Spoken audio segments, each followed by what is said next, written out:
Blood on white marble. That's what Isabella Torres saw first. Not the child's face. Not the expensive Persian rug. Not the crystal chandelier that cost more than her entire life. Just blood. Dark red against white stone, spreading slowly like a secret that couldn't stay hidden anymore. Isabella's hands shook. The silver cleaning cloth fell from her fingers. She had been in this mansion exactly 11 days. 11 days of being invisible, of moving through rooms like a ghost, of pretending she didn't see the suffering in this house, wrapped in gold.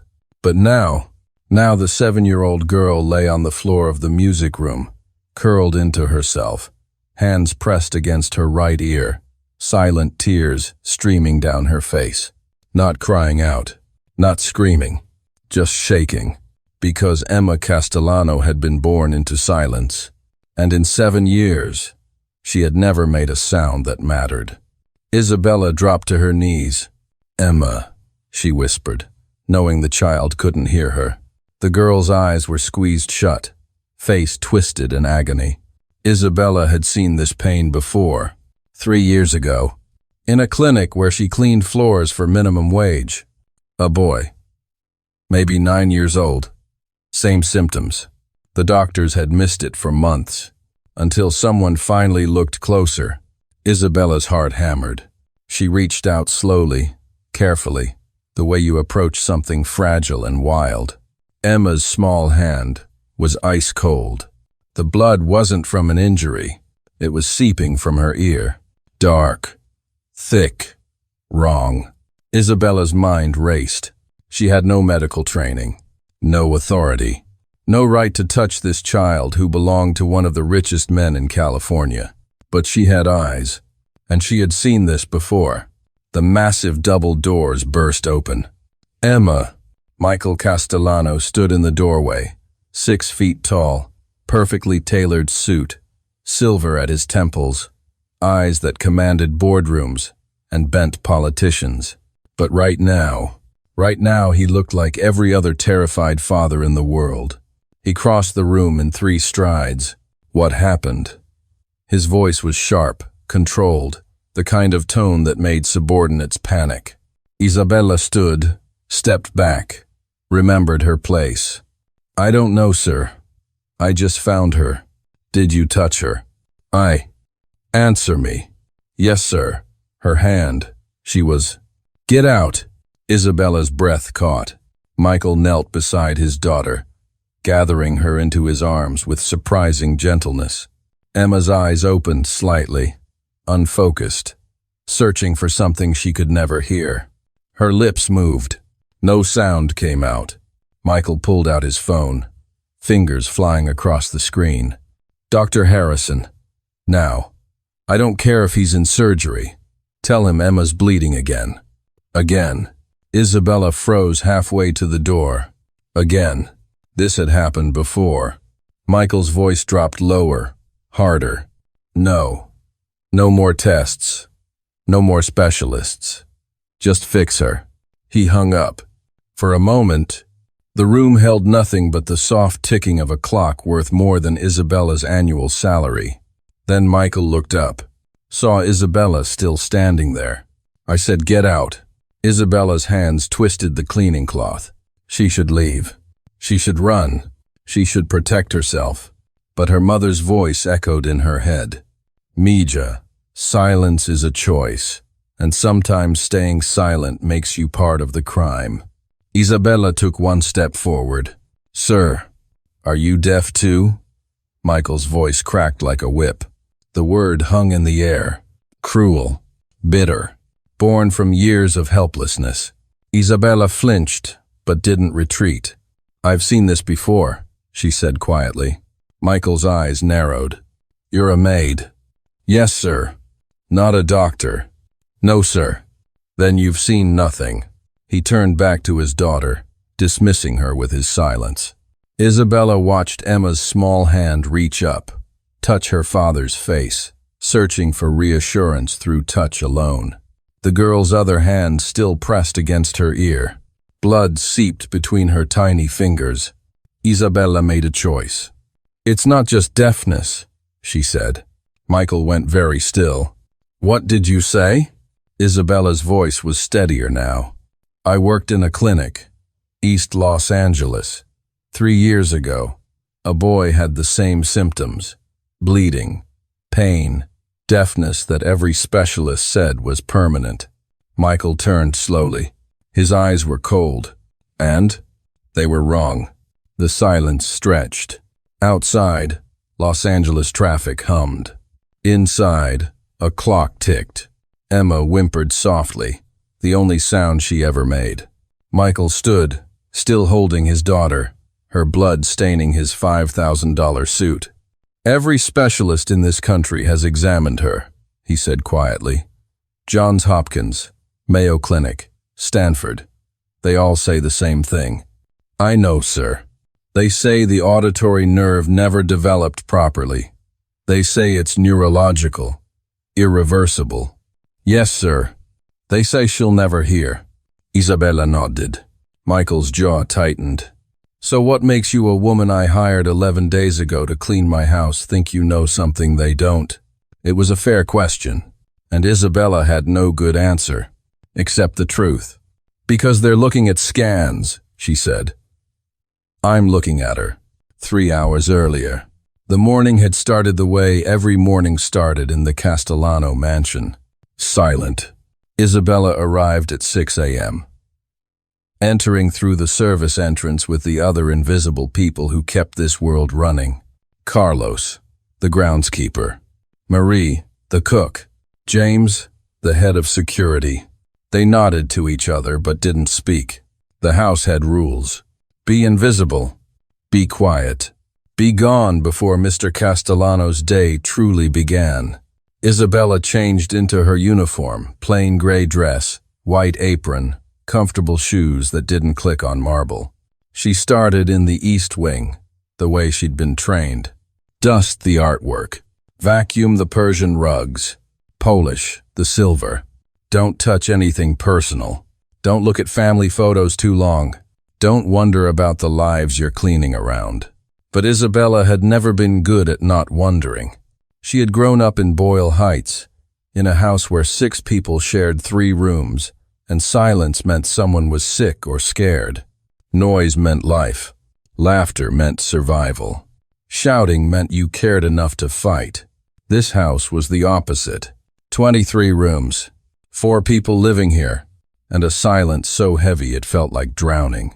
Michael Castellano, tech mogul, investor, the man whose face appeared on magazine covers with words like visionary and disruptor. His wife, Victoria, former model, current ghost. A woman Isabella had seen exactly twice in 11 days.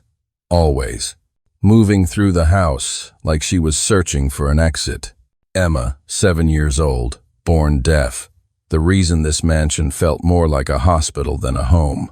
And Marcus, 12, Emma's older brother, who spent most of his time locked in his room with headphones on, avoiding the grief that soaked every wall.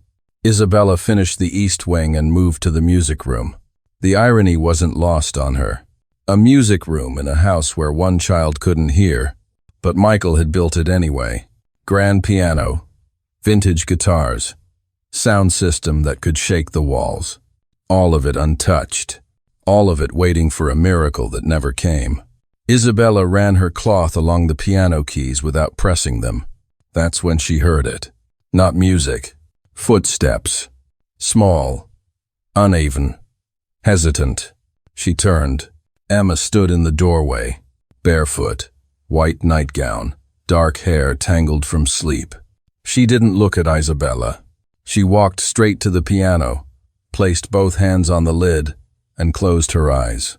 Isabella froze. The child stood there for a long moment, hands pressed flat against the wood, waiting, hoping, believing that maybe this time she would feel something. Isabella's throat tightened. She had read the files, not intentionally, but they'd been left open on Mr. Castellano's desk, and she had cleaned around them.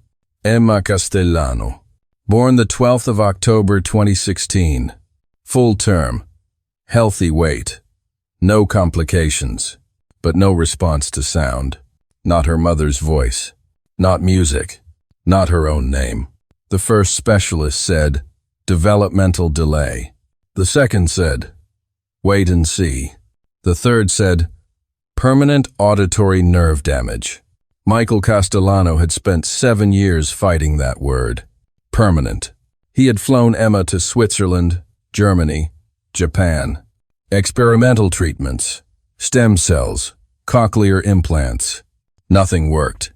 Because according to every expert, there was nothing to work with. The nerve was dead. The door was locked. No key existed.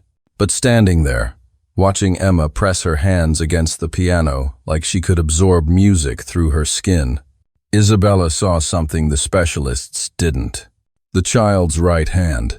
It kept drifting to her ear, touching, rubbing, pulling away like it burned. Isabella had seen that gesture before. She stepped closer carefully, not wanting to startle the girl. Emma's eyes opened. She looked at Isabella with that particular sadness of children who've learned too early that the world is unfair. Isabella smiled. Emma didn't smile back, but she didn't run either.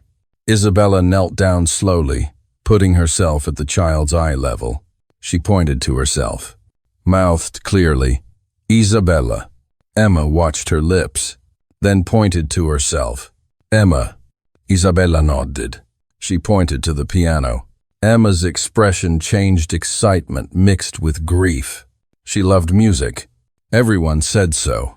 She would sit in this room for hours, touching instruments, feeling vibrations, trying to understand what everyone else heard. Isabella reached out slowly and touched the side of her own head, near her ear, then pointed to Emma's. The girl's face darkened. She shook her head violently, stepped back. Isabella's heart sank. The child was protecting something, hiding something, or maybe she was just used to doctors poking, prodding, trying to fix her like a broken machine. Isabella stood, gave Emma space. The girl ran from the room, and that's when Isabella saw it. On the white marble floor where Emma had been standing, a small spot, dark red, blood. The phone call that changed nothing. Dr. Raymond Harrison arrived 45 minutes later. Private physician. On retainer. The kind of doctor who made house calls to mansions and sent bills that looked like car payments. He was 60, gray-bearded, with the calm demeanor of someone who'd seen everything and been surprised by nothing. Michael met him in the foyer. She's in her room, Michael said. Sedated. The bleeding stopped. How much blood? Enough. Dr. Harrison nodded. I'll examine her. They disappeared upstairs. Isabella continued working in the library, but her hands moved automatically while her mind stayed in that music room. Blood from the ear, chronic pain, deafness. There was a pattern here, something everyone was missing. 20 minutes later, Dr. Harrison came back downstairs. Michael followed, face tight. Well? Michael's voice was controlled, but you could hear the desperation underneath. Same as before, Dr. Harrison said gently.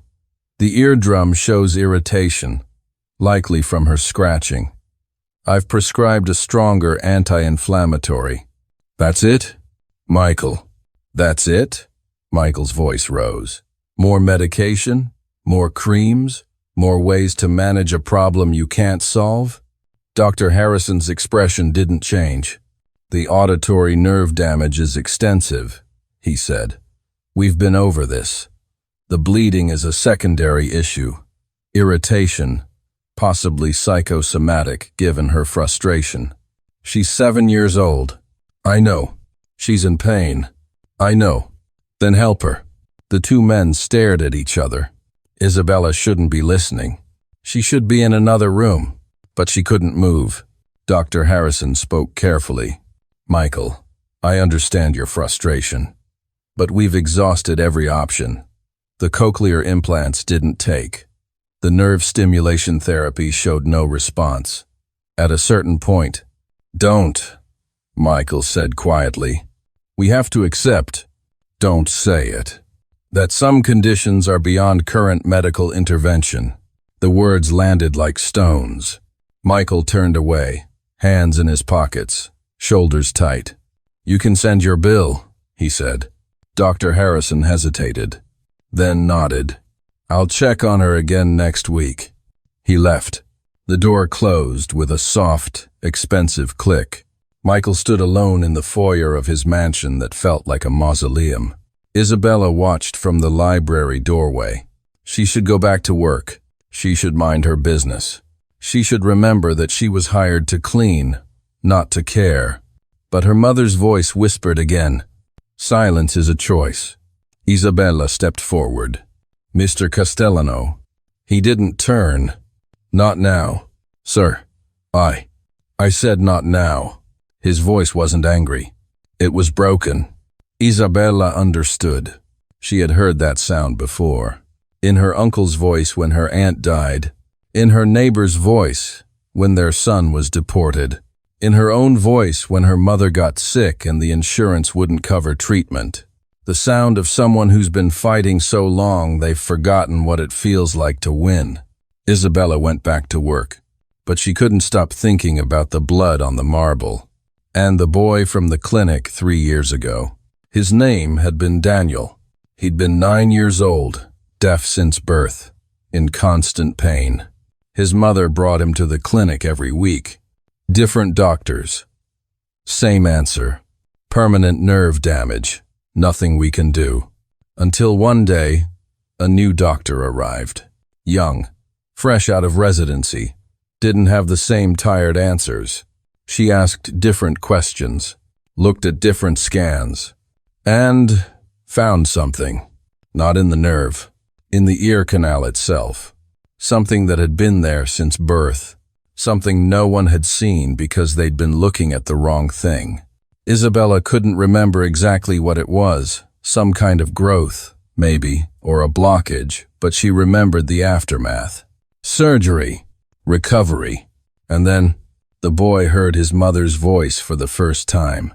She remembered him crying, remembered his mother screaming with joy, remembered thinking, how many other people are living in silence because someone stopped looking?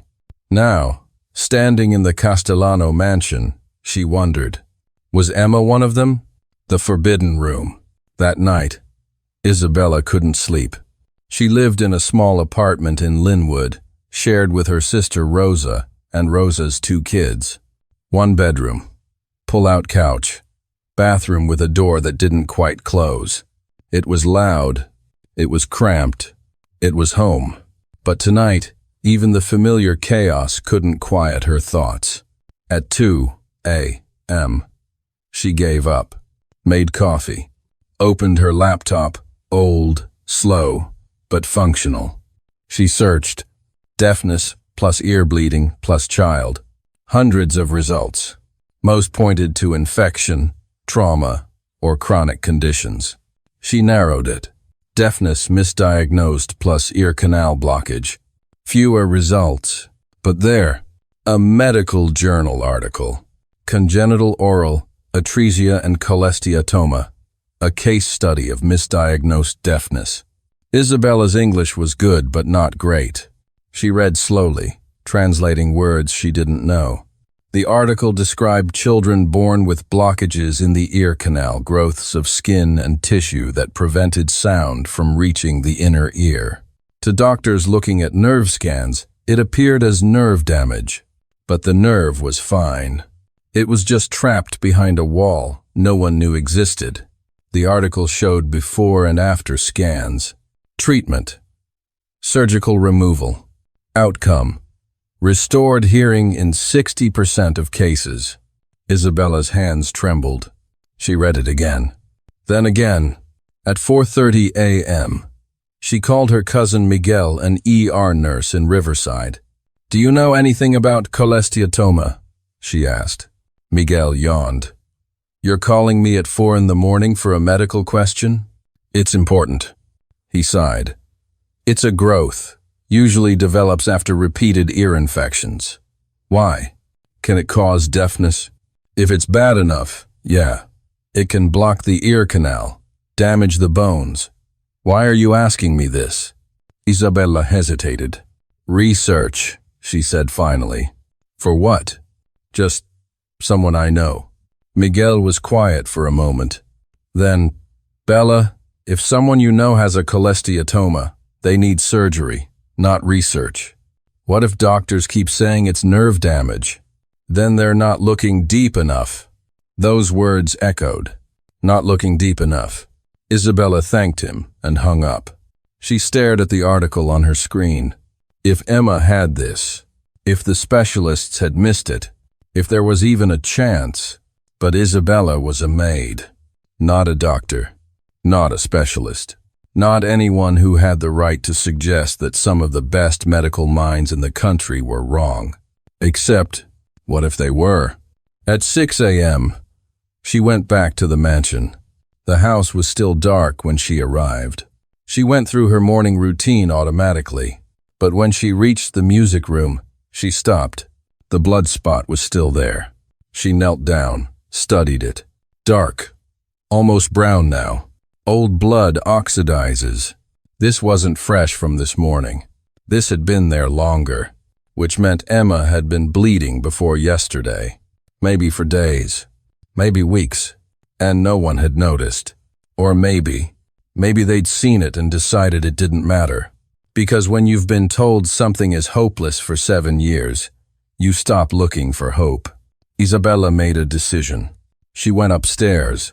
The family wing was off limits to cleaning staff unless specifically requested. But it was 6:30 a.m. Everyone was still asleep. She moved quietly down the hall, past Michael's master suite, past Marcus's room with its "Do not enter" sign, to Emma's room. The door was cracked open. Isabella pushed it wider. The room was beautiful. Soft pink walls, white furniture, toys that looked expensive and untouched. And Emma, asleep in a bed shaped like a princess carriage. Isabella stepped inside. The child's face was peaceful in sleep, but even now, her right hand rested near her ear, protecting it. Isabella knelt beside the bed. She shouldn't be here. She could be fired, arrested, maybe, for entering a child's room uninvited. But she'd come this far. She leaned closer, studying Emma's ear in the dim light from the nightlight. Nothing visible from the outside. No redness. No swelling. Just wait. Isabella's breath caught. There. A slight discoloration just inside the ear canal. Dark. Almost like a shadow. But shadows don't bleed. Emma stirred. Isabella froze. The child's eyes opened slowly. Saw Isabella. For a moment, neither moved. Then Emma sat up, confused, frightened. Isabella put a finger to her lips. Shh. Useless gesture for a deaf child. But Emma seemed to understand. Isabella pointed to her own ear, then to Emma's. The girl's expression hardened. She shook her head. Isabella tried again, gently reaching out. Emma pulled back, eyes filling with tears. Not from pain, from fear. And Isabella realized this child had been touched, examined, tested, and prodded by specialists her entire life. She associated any interest in her ears with pain and disappointment. Isabella's heart broke. She sat back, held up both hands in surrender. "I won't hurt you," she tried to say with her eyes. Emma watched her carefully. Then, slowly, the child reached out, touched Isabella's hand. And in that moment of connection, Isabella made a promise. "I will help you, even if it costs me everything." The door burst open. Victoria Castellano stood there in a silk robe, face pale, eyes wide. "What are you doing in my daughter's room?" Isabella stood quickly. "Mrs. Castellano, I won. Get out.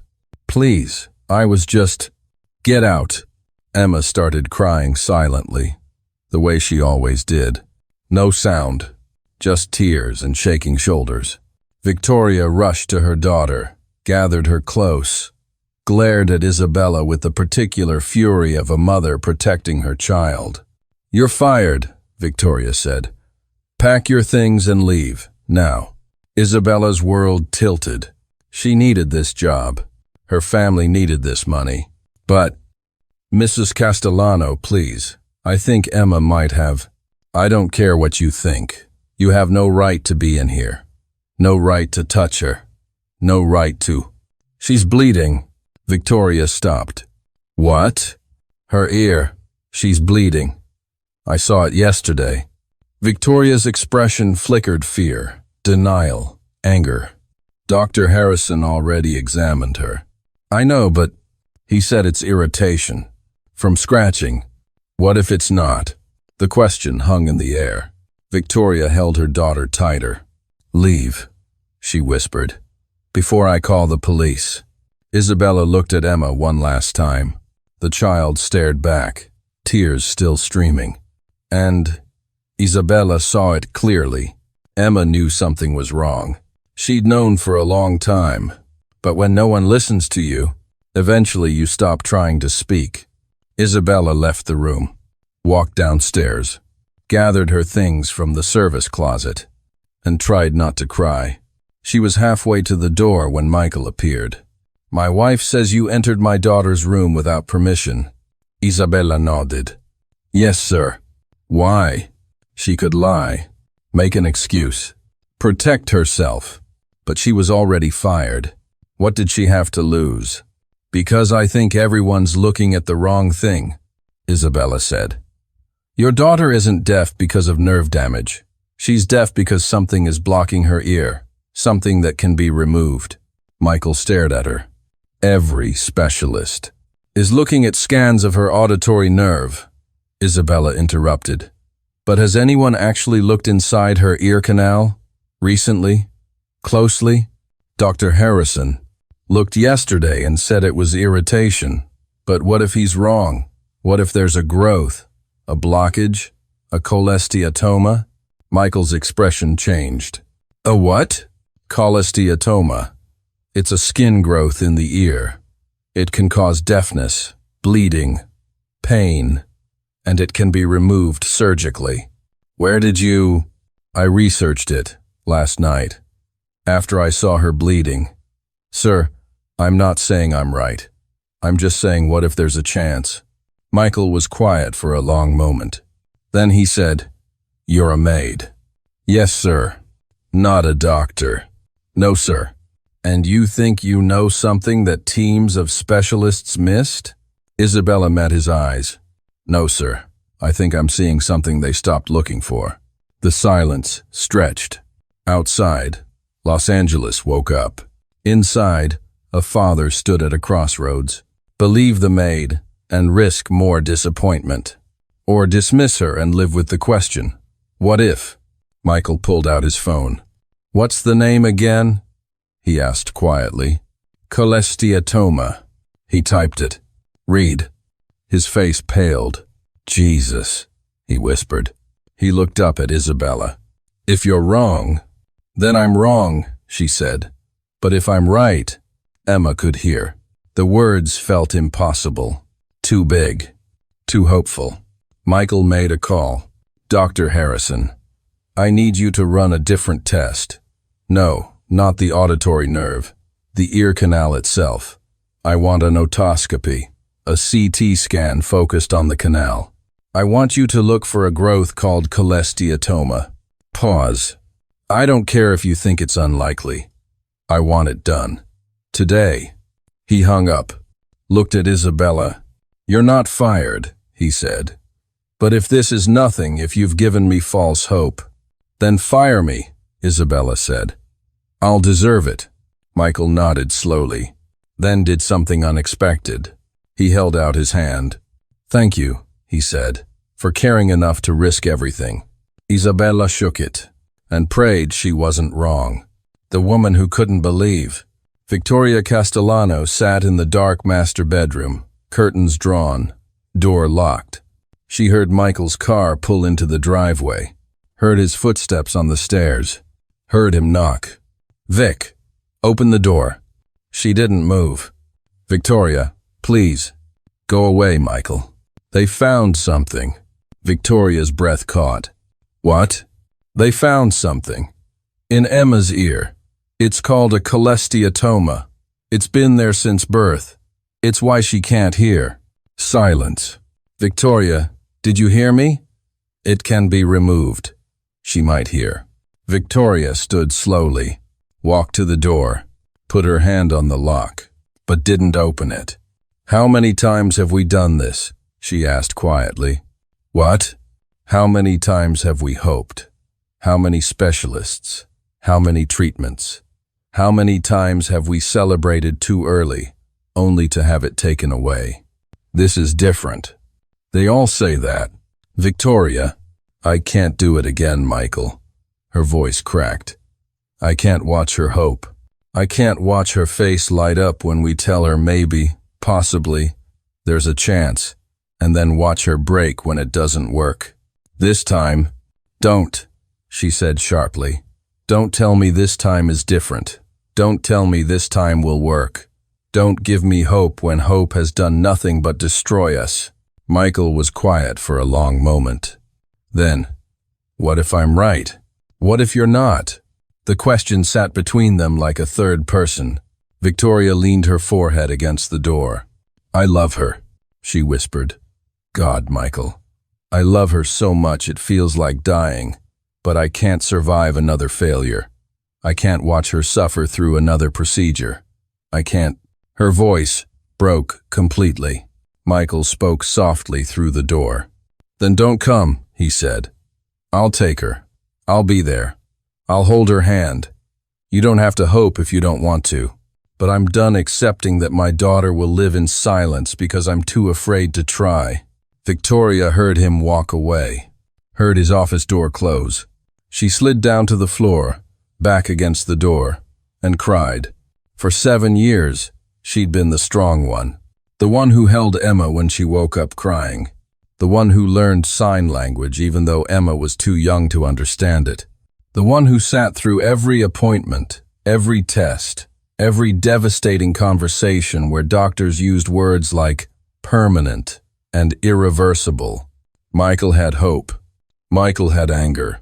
Michael had the luxury of fighting because he was never home long enough to see the daily reality. But Victoria? Victoria saw everything. She saw Emma's face when other children sang and she couldn't.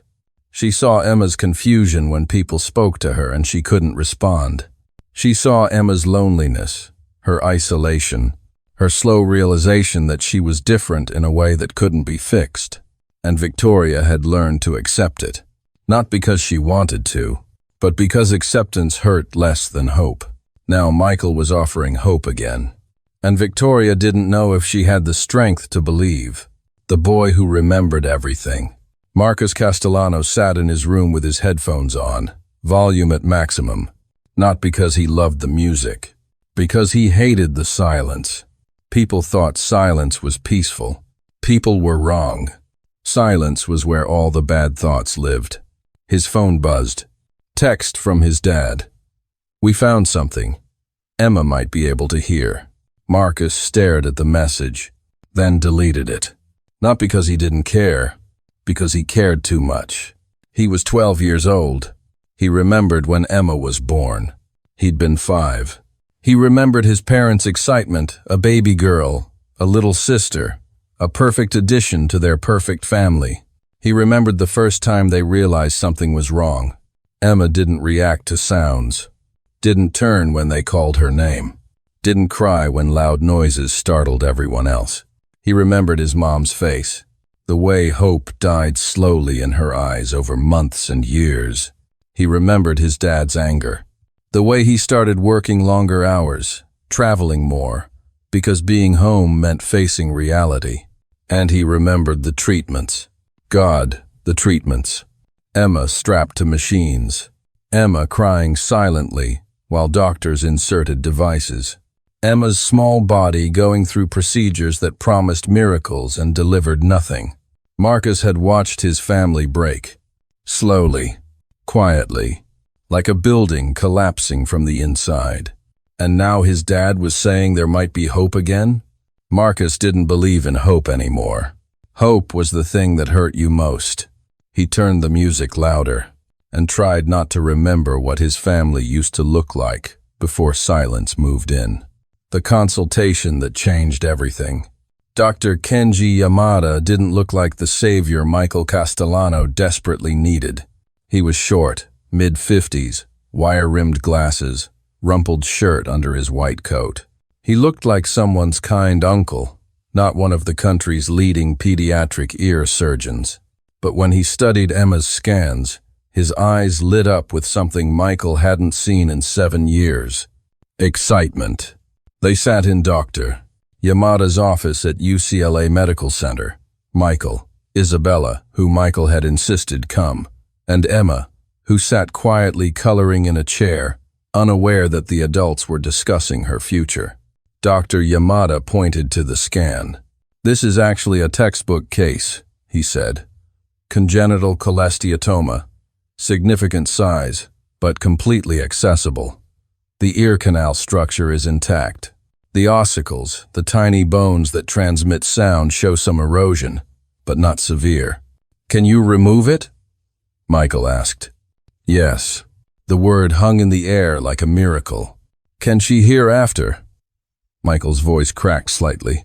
Dr. Yamada's expression became more cautious. "That's harder to predict," he said honestly. "The cholesteatoma has been present since birth, which means Emma's auditory nerve has never received proper stimulation. Even after we remove the blockage, there's a developmental question." "Meaning what?" "Meaning the hardware might work, but we don't know if the software developed correctly. Think of it like this. If you've never used a muscle, even after you remove the obstacle preventing movement, the muscle needs time to learn how to function." Isabella leaned forward. "But there's a chance?" she asked. Dr. Yamada smiled at her. "There's always a chance. And I've seen cases where children regain significant hearing after removal. Emma's young. Her brain is plastic, adaptable. If we remove the cholesteatoma and the nerve is intact, she could develop hearing over time."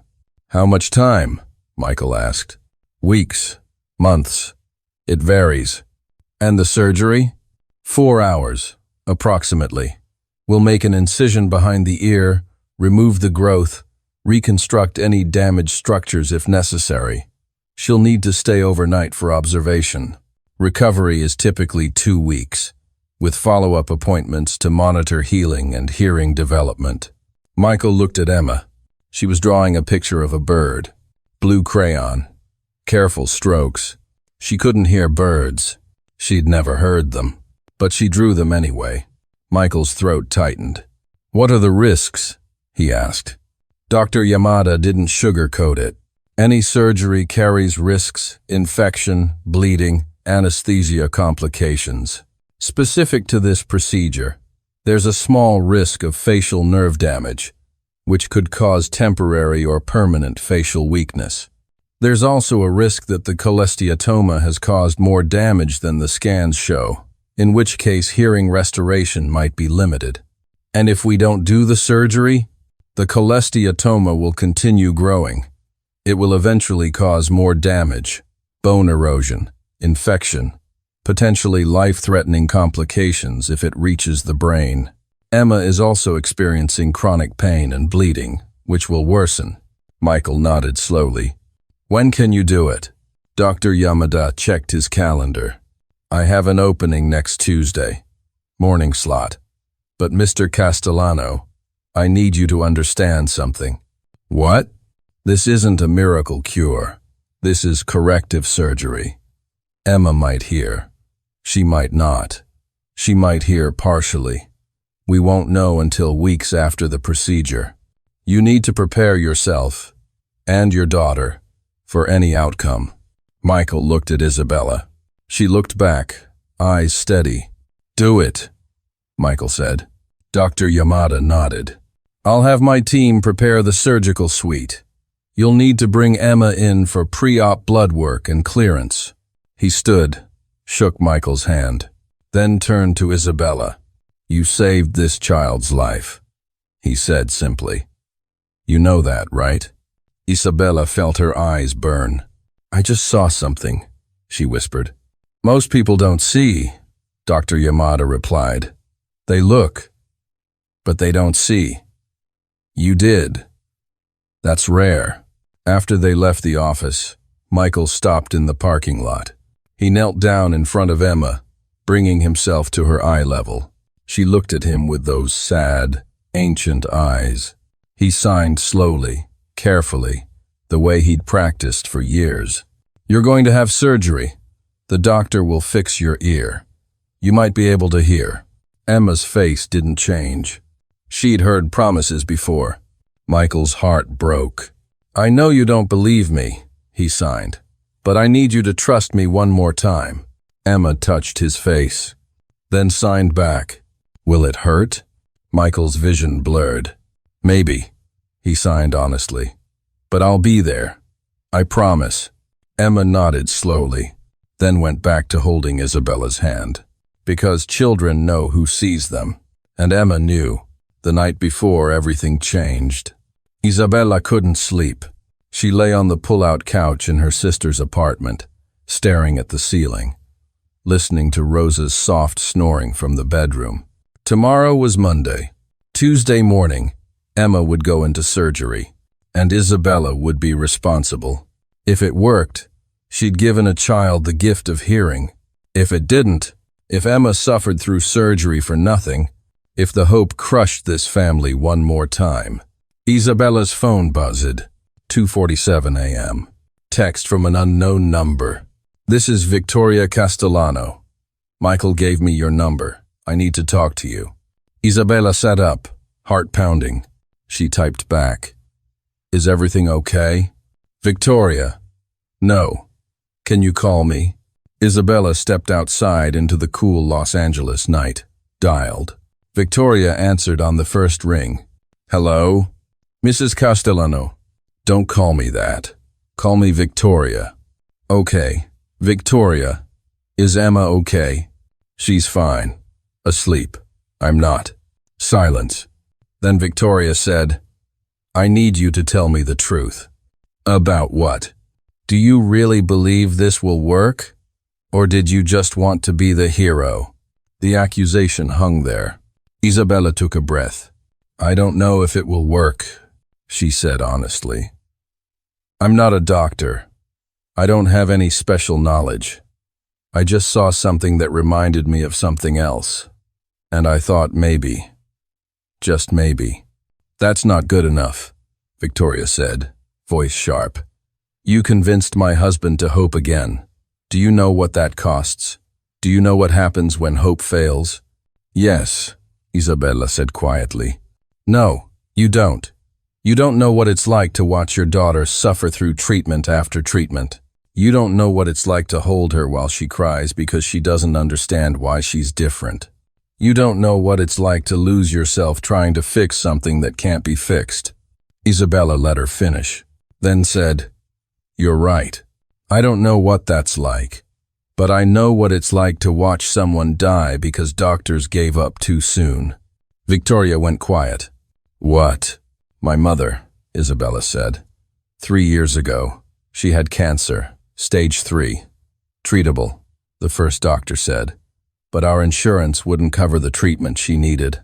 So we went to free clinics, community hospitals, and every doctor said the same thing. Too late, too expensive, too complicated. Isabella, she believed them. She accepted it. She stopped fighting, and she died 6 months later. Isabella's voice cracked. 2 weeks after her funeral, I met a woman at the clinic where I worked. She had the same cancer, same stage. She went to a different doctor, got a second opinion, fought her insurance company. She's alive. She's in remission. She's alive because she didn't accept the first answer. Silence stretched across the phone line. I see your daughter, Isabella continued, and I see my mother. I see someone suffering because people stopped looking. And I can't walk away, even if I'm wrong. even if it costs me everything. I can't be the person who knew something was wrong and said nothing." Victoria was crying softly. "What if it doesn't work?" she whispered. "Then you tried," Isabella said. "And Emma will know you tried. And maybe that matters more than we think."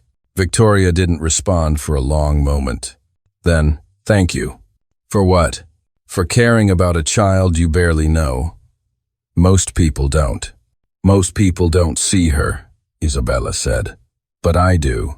They hung up. Isabella went back inside and prayed she wasn't leading a family into heartbreak. The arrest that shocked the world. 3 days later, federal agents arrested Julian Cross again. This time the charges were different. First-degree murder, 3 counts. Conspiracy to commit murder. Tampering with evidence.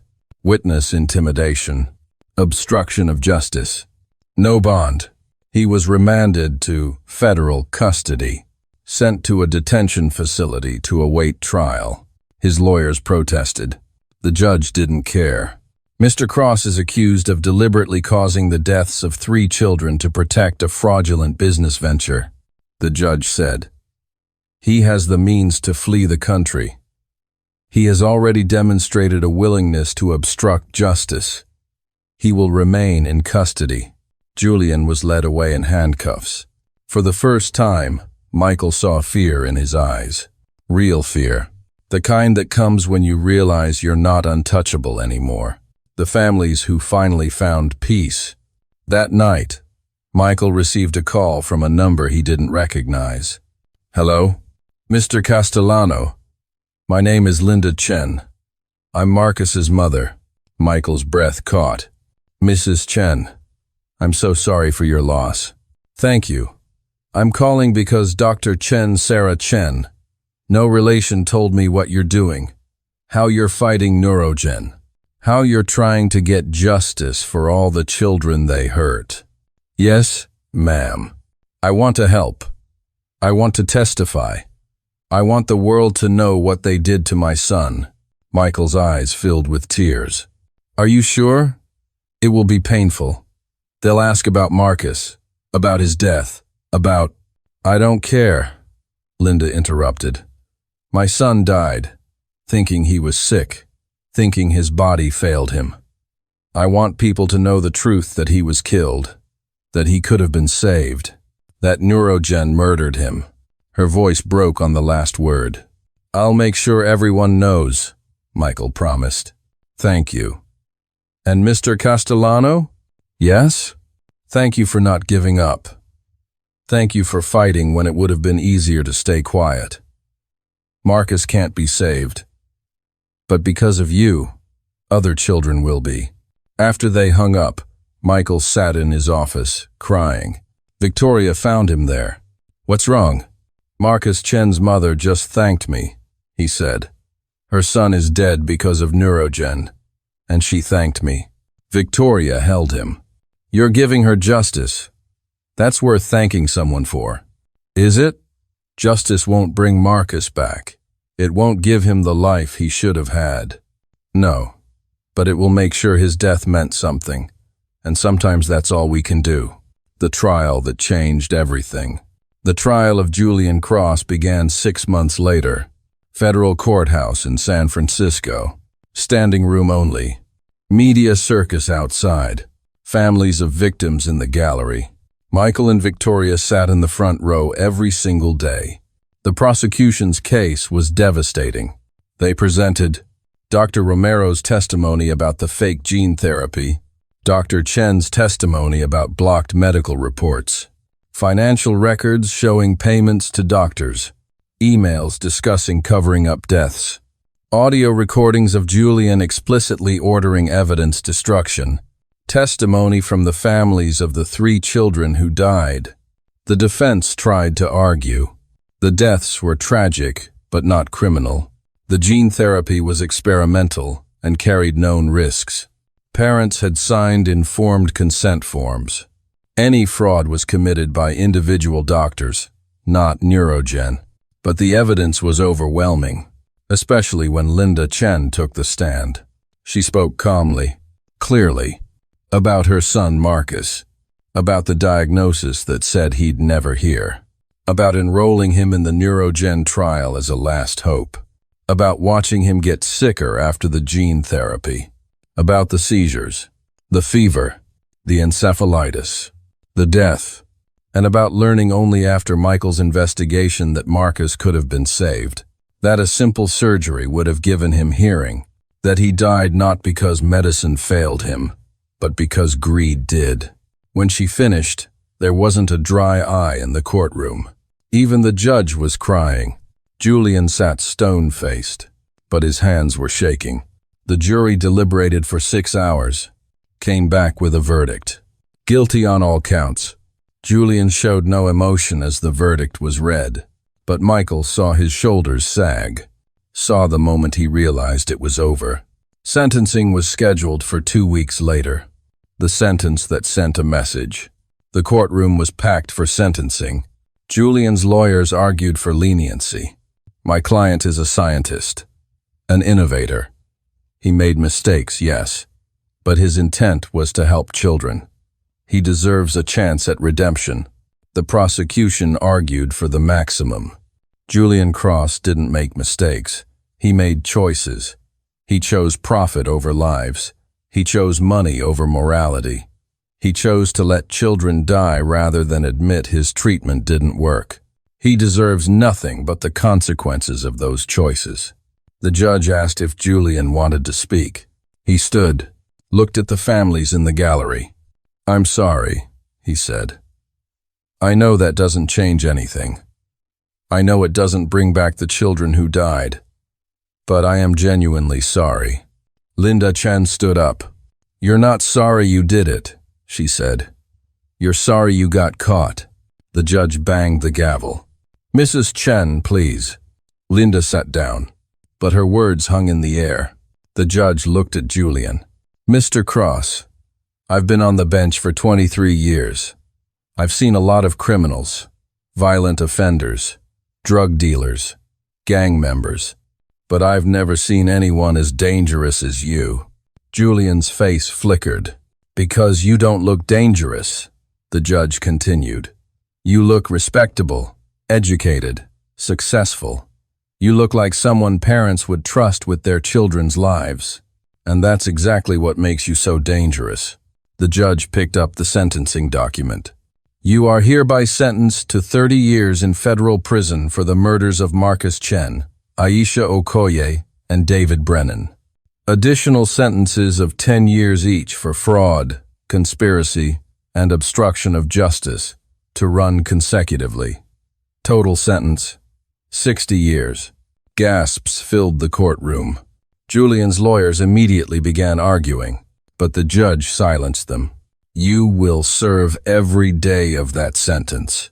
You will not be eligible for parole.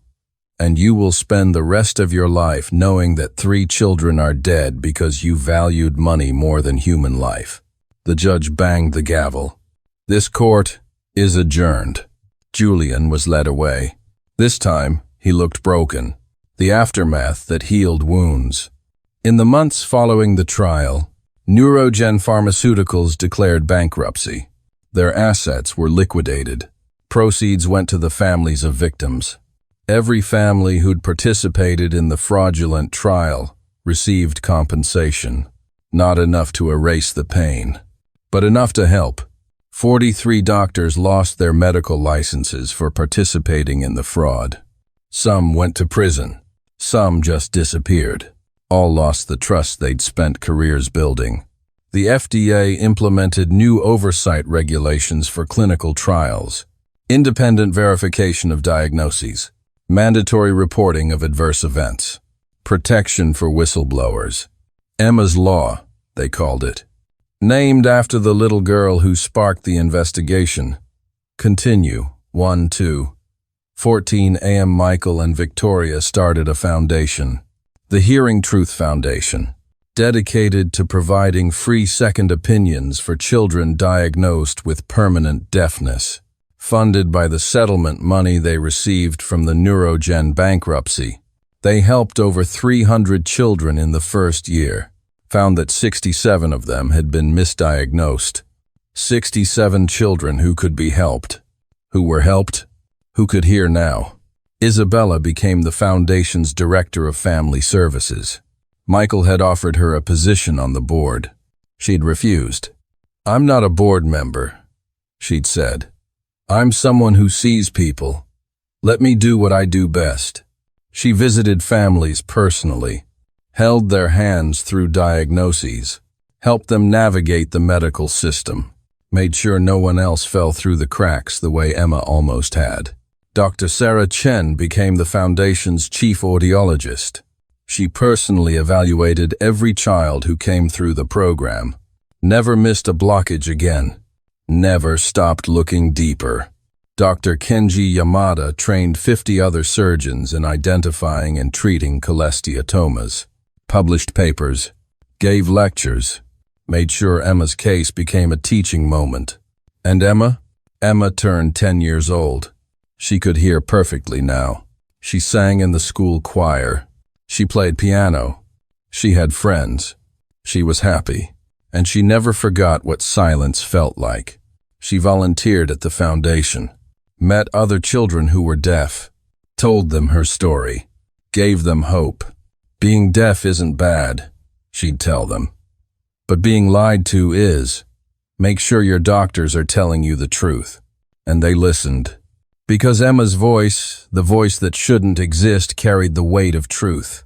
The voice that changed everything. The courthouse steps in downtown Dallas were swarming with cameras. Maria stood at the bottom, handcuffs still cold on her wrists, even though they'd been removed an hour ago. Her lawyer, court-appointed, exhausted, stood beside her, whispering that she should say nothing. But Michael Sterling was already walking toward her. The cameras turned. Flashes erupted like lightning. The millionaire who owned half the city was crossing the plaza. Alone. No security. No lawyers. Just a man in a wrinkled suit who hadn't slept in 3 days. Maria's breath caught. He stopped in front of her. The crowd went silent. Michael Sterling, the man who'd screamed at her, who'd let security drag her out of his home, who'd threatened to destroy her, dropped to his knees. On the courthouse steps. In front of everyone. "I'm sorry." His voice cracked. Maria's hands trembled. She looked at the crowd, at the cameras, at the lawyer beside her whose mouth had fallen open. "Mr. Sterling, you don't have to. I was wrong." His eyes were red, hollow. "You saved my daughter, and I almost sent you to prison for it." Maria felt tears burning her eyes. She wanted to speak, but her throat was too tight. Michael reached into his jacket, pulled out an envelope. "The charges are dropped, completely, and I've arranged for your mother's medical bills to be paid. All of them." Maria's knees nearly gave out. Her mother, stage 3 cancer, drowning in hospital debt, was the reason she'd taken the job in the first place. Why? The word barely made it out. Michael looked up at her, broken. "Because you did what I couldn't. You saw her. Really saw her. And you risked everything to help." Behind him, a black car pulled up. The back door opened. Emma stepped out. The little girl who'd lived in silence for 8 years was wearing a yellow dress and holding a teddy bear. But it wasn't the dress or the bear that made the crowd gasp. It was the way she was singing. Quietly, off-key. The melody didn't matter. She was singing because she could hear herself. Emma ran across the plaza, past her father, straight into Maria's arms. "You made the hurting stop," Emma whispered into her shoulder. "Thank you." Maria sobbed. She held the little girl tight, feeling her breathe, feeling her voice vibrate against her chest. The cameras captured everything. Michael stood slowly. He wiped his face and turned to the reporters. "I want everyone to know what happened. Not just to my daughter, but to all of us." He pulled out a folder, thick, official. 3 years ago, a doctor at Memorial Hospital in Houston saw something on Emma's scans. A foreign object lodged in her ear canal. Treatable, removable. But he didn't report it. The crowd murmured. Michael's voice grew harder. He was paid by a medical device company to recommend cochlear implants instead. Expensive ones, experimental ones. He told me my daughter needed surgery that would cost $250,000. A reporter shouted a question. Michael silenced her with a look. I paid it. The surgery failed.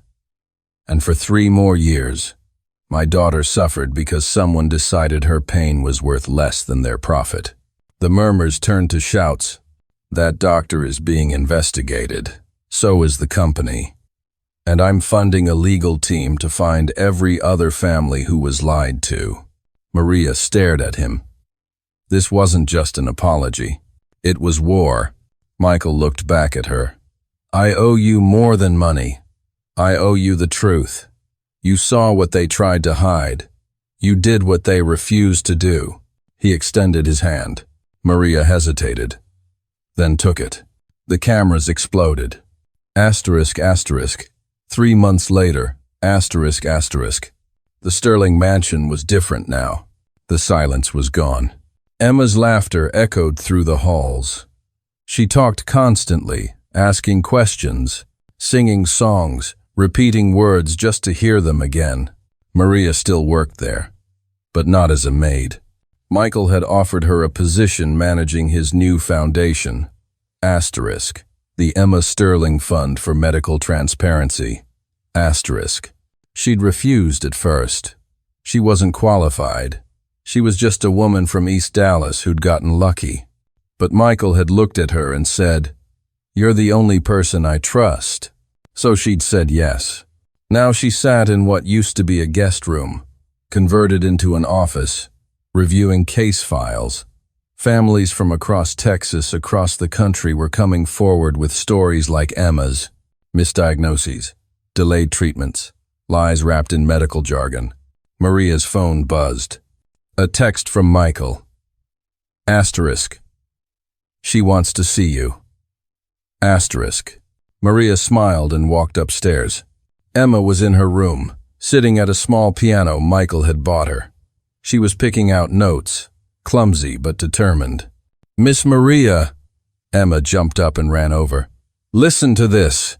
She played a simple melody, just 5 notes, but she played them with her eyes closed, listening to every sound. Maria's chest tightened. "That's beautiful, sweetheart. Daddy says I can take lessons, real ones, with a teacher who talks." Emma's face glowed. Maria knelt down. "You're going to be amazing." "I know," Emma grinned. Then her face grew serious. "Miss Maria, why did the doctors lie?" The question hung in the air. Maria chose her words carefully. "Because some people forget what's important. They see money instead of people." "That's mean." "Yes, it is." Emma thought for a moment, then hugged her. "I'm glad you didn't forget." Maria held her close, feeling the little girl's heartbeat, steady and strong. Asterisk, asterisk. That night, asterisk, asterisk. Maria stood on the balcony of her new apartment, modest, but hers, paid for by the foundation salary. Her phone rang. Unknown number. She answered cautiously. "Hello?" A woman's voice, shaking. "Is this Maria Gonzalez, the woman who helped Emma Sterling?" "Yes." "Who is this?" "My name is Sarah. I'm from Phoenix. My son. He's been deaf since he was 4. The doctors said it was permanent. But after I saw the news about Emma," Maria's heart raced. "What happened?" "I demanded a second opinion. They found something. A buildup. Treatable. They said it was too small to matter before, but..." The woman's voice broke. "He can hear now. Because of you. Because you made people look closer." Maria closed her eyes. "How is he?" "He won't stop talking." Sarah laughed through tears. "He's driving me crazy, and I've never been happier." They talked for 20 minutes. Then Sarah asked the question, "How many others are there?" Maria looked out at the Dallas skyline. lights stretching to the horizon. "I don't know," she said quietly, "but we're going to find out." Asterisk, asterisk. 6 months later, asterisk, asterisk. The foundation had grown. 12 staff members, 50 active cases, 3 lawsuits filed against medical companies, and Emma Sterling had become the face of something bigger than anyone expected. Michael had taken her story public not for attention, but for change. News outlets covered it. Senators asked questions. Medical boards launched investigations. But Maria knew the truth. The fight was just beginning, because for every Emma they saved, there were dozens more still trapped in silence, still waiting for someone to see what everyone else had missed. Asterisk, asterisk. 1 year later, asterisk, asterisk. Maria stood in a conference room in Washington, D.C.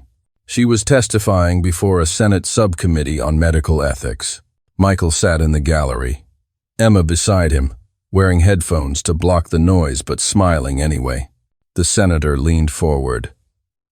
"Miss Gonzalez, you're not a doctor. You're not a lawyer. What made you think you had the right to intervene?" Maria looked at him calmly. "I didn't think about rights, Senator. I thought about a little girl in pain. And I thought about what I would want someone to do if it were my child." The room was silent. Sometimes the right thing to do isn't legal. Sometimes it isn't safe, but it's still right. The senator nodded slowly. "And if you had to do it again?" Maria didn't hesitate. "I do it faster. Asterisk, asterisk, ending, asterisk, asterisk." That night, Maria returned to Dallas. She walked into the Sterling mansion, still strange to enter through the front door instead of the service entrance. Emma was waiting in the foyer. "Miss Maria, guess what?" "What, sweetheart?" "Daddy says we helped 47 kids this year." 47. Maria's throat tightened. "That's a lot of kids." "I know." Emma grabbed her hand. "Do you think we'll help more next year?" Maria looked down at the little girl who'd changed everything. The girl who'd been born into silence and pulled the whole world into sound. "Yes," Maria said. "I think we will." Emma hugged her tight. And somewhere in Texas, in Arizona, in California, in states Maria had never been to, children who'd lived in silence were hearing their mothers' voices for the first time. Because one maid refused to look away, because one father chose truth over pride, because one little girl's voice mattered more than money. Asterisk, asterisk, final scene, asterisk, asterisk. Late that night, Michael found Maria in the foundation office. She was staring at a map on the wall, red pins marking every case they'd opened. "You should go home," Michael said gently. "Get some rest." Maria shook her head.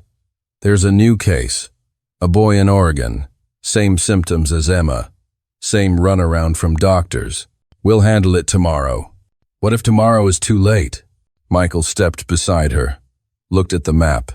"You know we can't save them all, right?" Maria's jaw tightened. "Doesn't mean we stop trying." He smiled. Sad. Proud. "You sound like her." "Like who?" "Like Emma. Stubborn, fearless, impossible to ignore." Maria finally looked at him. "Is that a compliment?" "It's the truth." They stood in silence for a moment. Then Michael asked the question that had been haunting him for months. "Do you ever wonder how many others there are? Kids who weren't as lucky as Emma?" Maria's voice was quiet. "Every single day. And I think about the ones we haven't found yet. The ones still waiting. Still hurting." She turned to him, eyes fierce. "That's why we keep going." Michael nodded. "Because Maria Gonzalez, the maid from East Dallas, who had nothing, who risked everything, who saw what no one else could see, had taught him something money never could. That the most powerful thing in the world isn't wealth. It's someone who refuses to walk away. Asterisk, asterisk, the end, asterisk, asterisk, asterisk. Or is it asterisk? Asterisk, because somewhere in America, another child sits in silence. Asterisk, asterisk, another parent is told there's no hope. Asterisk, asterisk, another expert is lying. Asterisk, asterisk, and another Maria is watching. Asterisk, waiting. Asterisk, ready to pull out the truth that will shock everyone. Asterisk, asterisk, asterisk. The fight for Emma was just the beginning. Asterisk, asterisk, asterisk, asterisk. How many more are out there? Asterisk, asterisk, asterisk, asterisk. And who will save them? Asterisk, asterisk.